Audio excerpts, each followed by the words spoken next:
মনে করো একটি ডিজিটাল ঘড়িতে ঘন্টা, মিনিট আর সেকেন্ডের সময় দেখায়। এটি 24 ঘন্টায় সেট করা আছে, অর্থাৎ দুপুর 2:30টায় ওই ঘড়িতে 14 ঘন্টা 30 মিনিট 0 সেকেন্ড দেখা যায়। ওই ঘড়িতে সারাদিনে মোট কতগুলো ভিন্ন ভিন্ন সময় দেখা যায়? এটা একটা ডিজিটাল ঘড়ি, কোশ্চেনে বলে দিয়েছে।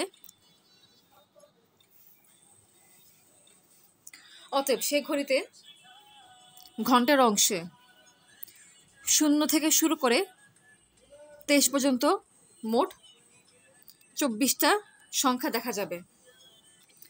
এরপর মিনিটের অংশে 0 থেকে শুরু করে 59 পর্যন্ত মোট 60টা সংখ্যা দেখা যাবে।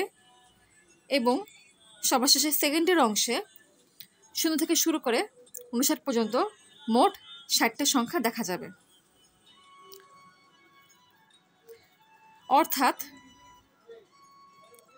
ওই ঘড়িতে সারাদিনে মোট 24 গুণ 60 গুণ 60 সমান সমান 86,400টা ভিন্ন ভিন্ন সময় দেখা যায়। সবার শেষে যে সময়টা দেখা যাবে সেটা হবে 23 ঘন্টা 59 মিনিট 59 সেকেন্ড।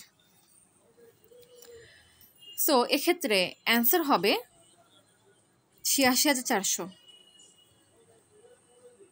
খুবই ইজি ছিল।